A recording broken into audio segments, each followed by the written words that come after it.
ಗೆಳೆಯರೆ, free fire ನಲ್ಲಿ ಮೊದಲಿಗೆ ಬರೋದು ಪ್ರೋ ಪ್ಲೇಯರ್ಸ್, ಇವ್ರ ಆದ್ಮೇಲೆ ಬರೋದು ಅಲ್ಟ್ರಾ ಪ್ರೋ ಪ್ಲೇಯರ್ಸ್, ಇವರೆಲ್ಲ ಆದ್ಮೇಲೆ ನಾನ್ ಬರ್ತೀನಿ ಗೈಸ್.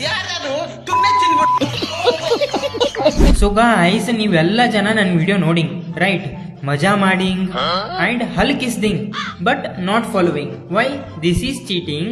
चीटिंग करता है तू, चीटिंग चीटिंग चीटिंग करता है तू. ಸೊ ಗಾಯ್ಸ್, ಅದಕ್ಕೆ ದಯವಿಟ್ಟು ಯಾರು ಈ ರೀಲ್ ನೋಡ್ತಾ ಇದ್ದೀರಾ ದಯವಿಟ್ಟು ಫಾಲೋ ಮಾಡ್ಕೊಳ್ಳಿ. ಎಂತೆಂತವ್ರನ್ನೆಲ್ಲ ಫಾಲೋ ಮಾಡಿರ್ತೀರಾ, ನಾವು ನಿಮ್ಮನ್ನ ನಗಿಸ್ಬೇಕಂತ ಹಗಲು ರಾತ್ರಿ ಮಲ್ಕೊಂಡು ಬೆಳಿಗ್ಗೆ ಎದ್ದು ನಿದ್ದೆಗನ್ನಲ್ಲಿ ಬಾಯಿಗೆ ಏನ್ ಬರುತ್ತೆ ಅದನ್ನ ಮಾತಾಡಿ ನಗಿಸ್ತೀವಿ. ನೀವು ಮಾತ್ರ ನಮ್ಮನ್ನ ಫಾಲೋ ಮಾಡೋದೇ ಇಲ್ಲ ಅಂತೀರಪ್ಪ. ಇದಕ್ಕೆಲ್ಲ ಕೇರ್ ಮಾಡಲ್ಲ. ಡೋಂಟ್ ಕೇರ್ ದೆನ್ ವೈ ಕಣ್ಣೀರ್. ಹಾಗೆ ಗಾಯ್ಸ್, ಇನ್ನೊಂದು, ನಮ್ ವಿಡಿಯೋ ಯಾರು ಡೈಲಿ ನೋಡ್ತೀರಾ, ನಮ್ ವಿಡಿಯೋ ನೋಡಿದ ತಕ್ಷಣನೇ ನಿಮ್ ತಲೆಯಲ್ಲಿ ಏನ್ ಬರುತ್ತೆ ಆ ವರ್ಡ್ ನ ದಯವಿಟ್ಟು ಕಾಮೆಂಟ್ ಸೆಕ್ಷನ್ ಅಲ್ಲಿ ಟೈಪ್ ಮಾಡ್ಬಿಟ್ಟು ಹೋಗಿ ಗೈಸ್, ಆಯ್ತಾ? ಸೊ ಗಾಯ್ಸ್, ಮತ್ತೆ ನಾಳೆ ವಿಡಿಯೋದಲ್ಲಿ ಸಿಗೋಣ. ಅಲ್ಲಿವರೆಗೂ ಬಾಯ್ ಗೈಸ್.